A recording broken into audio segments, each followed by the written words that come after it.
Hi class, today Juliana, Ravi, Dylan, and I will be discussing inventory management, which is the decision-making process of planning and controlling inventories to meet the competitive priorities of an organization. Inventory is a stock of materials used to satisfy customer demand or support the production of services and goods. A firm needs to make sure it has enough inventory to buffer against factors like customer demand or supplier variability, but does not have excess inventory where it is wasting money. Moreover, too much inventory reduces profitability and too little damages customer confidence. In this presentation, we are going to analyze independent demand items, which are items for which demand is influenced by market conditions and is not related to inventory decisions for any other item held in stock or produced. This example would be a customer going into Publix to buy the items he or she is looking at independently. The customer is buying a finished good, which is an independent demand item. Dependent items are items whose required quantity varies with the production plans for other items held in the firm's inventory. These include work in process and raw materials, the other two types of inventory. An inventory manager's job is to find a happy medium between small and large inventories. He or she may choose a smaller inventory because inventory represents a temporary monetary investment. A firm would incur an opportunity cost, the cost of capital, arising from the money spent on inventory that could be spent elsewhere.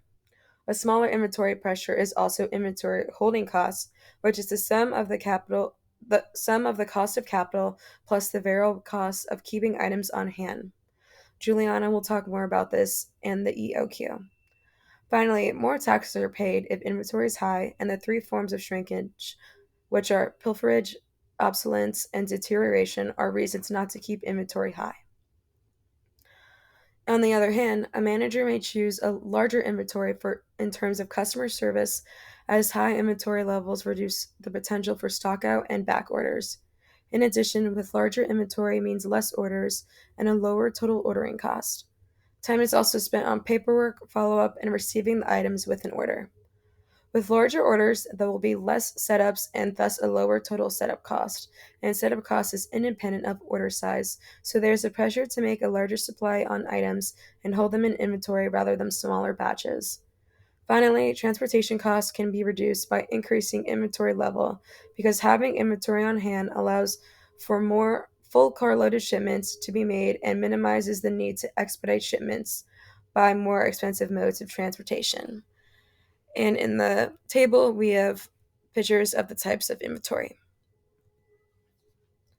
ABC analysis is used to determine which items deserve the most attention and tightest inventory control. Here, we analyze a stock keeping unit, or SKU. With ABC analysis, the SKUs are divided into three classes according to their dollar usage so the manager can focus on the SKUs with the highest dollar value. SKUs in Class A deserve the greatest control and attention because they account for 80% of the total dollar usage, yet only represent 20% of total SKUs or number of items. The goal of ABC is to identify which SKUs are in Class A. Class B is 30% of SKUs and 15% of TDU, and Class C SKUs are the cheaper items representing only 5% of TDU and 50% of SKUs.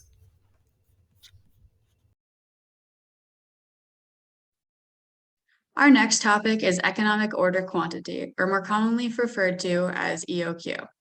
In order to be able to understand how to use EOQ, you have to know a few definitions first. First is the inventory holding cost, which is the sum of the cost of capital and the variable cost of keeping items on hand, such as storage. Second is ordering costs, which is the cost of preparing a purchase order for a supplier or a production order for the shop. Next is the setup cost, which is the cost of changing over a machine to produce a different item. Finally, there's cycle inventory, which is the portion of total inventory that varies directly with lot size. EOQ is the lot size that minimizes total annual inventory holding and ordering costs. In order to determine EOQ, you have to allow for 5 assumptions. 1. The demand rate is constant and known with certainty. 2. There are no constraints placed on the size of each lot. 3. The only two relevant costs are inventory holding costs and the fixed cost per lot for ordering and setup. 4, decisions for one item can be made independently of decisions for other items. 5, the lead time is constant and known with certainty. With that last assumption, the amount received is exactly what was ordered and it arrives all at once. There are also some guidelines to follow when trying the EOQ method. First off, you do not use the EOQ if you use the make to order strategy and your customer specifies that the entire order is to be delivered in one shipment. You also do not use the EOQ if the order size is constrained.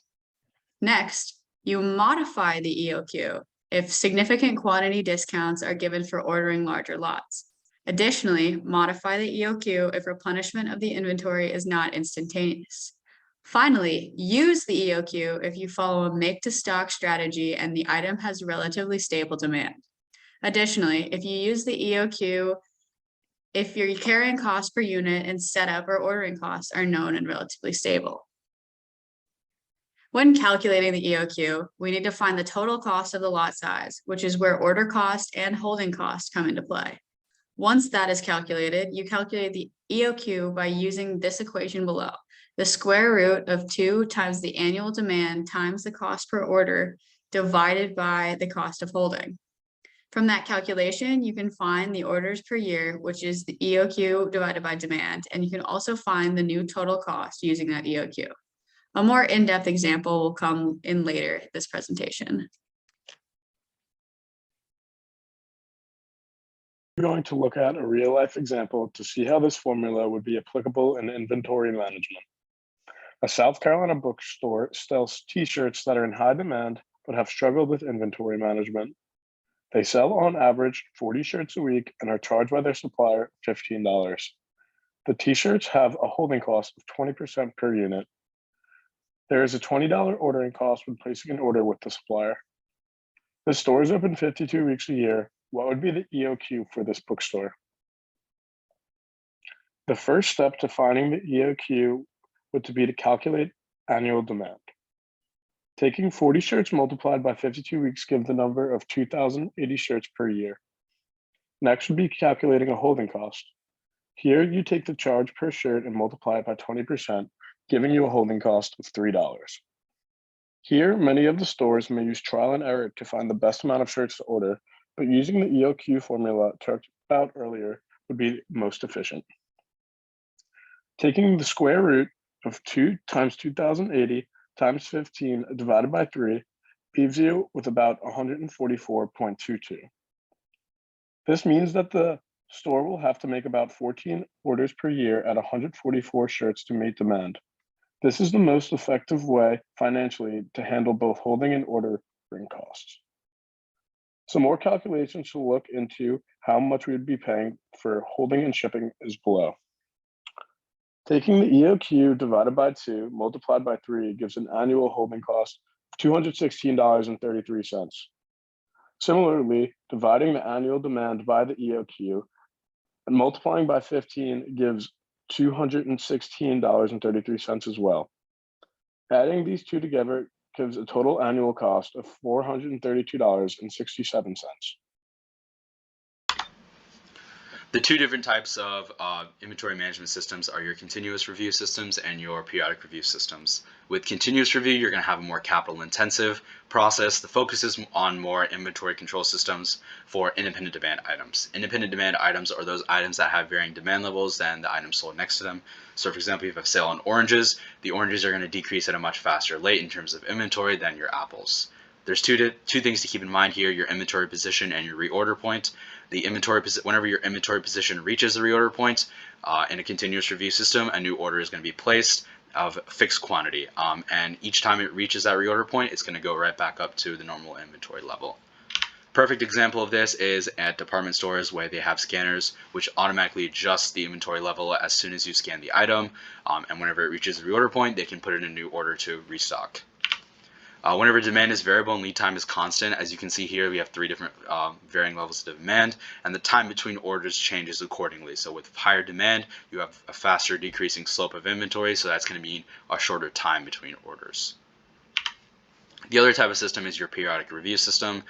This one is going to be more labor intensive, and it's where inventory is checked on a routine systematic system. So after they check, they are going to decide what that queue size will be, so that they can bring the inventory position back to that target inventory level. Because it's reviewed systematically, you're not going to be able to adjust as soon as it reaches a certain level. There's two different factors here. There's a length of time, and then there's target inventory. Great example of this is with Coca-Cola and their distribution deliveries. Whenever they distribute bottles, they do it routinely rather than continuously based on the inventory levels in department stores. So as you can see here, the P with that length of time is going to be constant because, again, you are having a periodic review. As you can see here, between these three positions, the inventory is varying greatly, and because of that, every time they check each period, the queue size is going to change. The main advantages of a queue system, you're going to have less inventory, so that means lower safety stocks, and your protection interval is going to be your lead time. So this is good in terms of lean. You also want to pick you're also able to pick your order size with continuous review. Fixed lot sizes mean that you can get quantity discounts. Also, if you have limitations from your firm, maybe you have limited truck sizes, maybe you have limited space in your inventory warehouse, this allows you to pick your order size. There's going to be less labor because everything is mainly going to be done electronically, and the review frequency can be individualized to specific SKUs, as mentioned before, with independent demand items. This is going to help reduce your total ordering and holding costs overall. And usually you're going to have IT to help you track continuously. The main advantages of a P system, you're going to have less capital investment, it's more convenient, orders can be combined, and you only need to know the inventory position when the review is made.